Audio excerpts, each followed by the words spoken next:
ሰላም እንዴት ናችሁ? እንኳን ወደ ላይፍ ዊዝ ብሌን በሰላም መጣችሁ። ዛሬ ደግሞ የማወራችሁ ነገር እኔ ኦልሞስት ከመጣሁ ሁለተኛ ወር እያስኩን አሜሪካ እና አሁን የመጣው ጊዜ ያው ባለቤቴም አንድ ሳምንት ያህል እንደው ስራ አልገባም። አንዳንድ የቤት እቃዎችንም እያሟለን ብቻችንንም ከልጄ ጋር ጥሎ ከመሄድ ብሎ አንድ ሳምንት ያህል ቆይቷል። ከዛ በኋላ መግባት ስላለበት ያው አሜሪካ ካልተሰራ የሚኖርበት ሀገር አይደለም። ወደ ስራው ተመለሰ።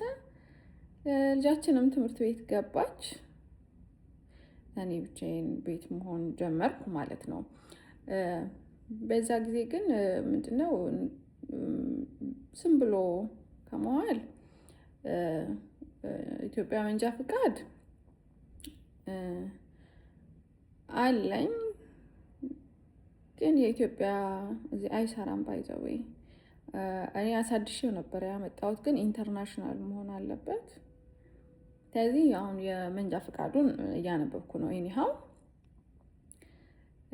ዋና የምነግራችሁ ምንድነው ቤት ከመቀመጥ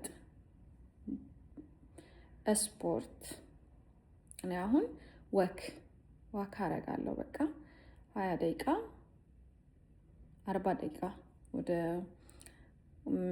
ወደ ሆነ ቦታ 20 ደቂቃ እራመዳለሁ፣ 20 ደቂቃ እመልሳለሁ ወደ ቤታችን ማለት ነው። እና በጣም ጥሩ ነው። ሪላክስ ታደርጋላችሁ። ቤት መታችሁ ኩክ ስታደርጉ በጣም ሪላክስ ታደርጋላችሁ። ቤት ዝም ብላችሁ ተቀምጣችሁ ብቸኝነት እንዳይሰማችሁ ማለት ነው። በቃ እንደዛ ማድረግ አለባችሁ። ከቤት መውጣ ማለት አለባችሁ። እና ኤክሰርሳይሱ ለራሳችሁ በጣም ይጠቅማችኋል። ማድረግ አለባችሁ። አዲስ ሆናችሁ በቃ ዝም ብላችሁ ቁጭ ብላችሁ ምግብ የሰራችሁ ምናምን ሳይሆን ደግሞ ተጨማሪ አካባቢውንም ለመልመድ ለማወቅ እውነት እኔ በቃ ይሄንን ነው ያደረኩት ማለት ነው። ከዛም ወደ ቤት መጥቼ ቤት ውስጥ ፉክ የሚደረግ ነገር እሰራለሁ፣ አነባለሁ። እንዳልኳቸው አሁን የላይሰንስ ድራይቪንግ ላይሰንስ እንትን አነባለሁ፣ መጽሐፉን አነባለሁ። እንደዛ ያረኩኝ እውላለሁ ማለት ነው። ፕላስ ደግሞ ምንድነው አሁን ወክ በምንወጣ ሰዓት በጣም በቃ እኔ እንግዲህ ሀገሬ ላይ እንግዲህ መሐንዲስ ነኝ፣ ሲቪል መሐንዲስ ነኝ። እኔ እውነት መንገዱ በቃ አሜሪካ አንደኛ ኢቭን መጀመሪያ ላይ በጣም በቃ ኮንፊውዝ ነው የሚያደርገው። በቃ እንዴት ነው በዚህ መንገድ አሁን ምነዳው ወይ እንዴት ነው የሚሄደው? ኢቭን ግን ምንድነው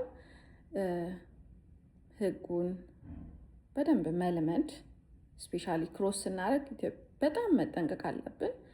አይተን የእግረኛ ሲፈቀድ ክሮስ ማድረግ፣ በሌፍት በራይት መሻገር ስለሚችሉ ክሮስ ማድረግ ስለሚችሉ እሱንም በደንብ ጠንቀን አውቀን መሻገር አለብን ነው የምለው። እና በጣም ባይዘው በጣም ነው ከመንገዱ ሪሊ በእውነት በጣም ነው ደስ ያለኝ። በዚህ እንደው ለመንገዱ ብዙ እናወራለን፣ ቤት ዝም ብለን አንቀመጥ ልላችሁ ነው። ለአዲስ ለቃል ኒው ለሆናችሁ በጣም ይጠቅማል። ቴንክ ዩ።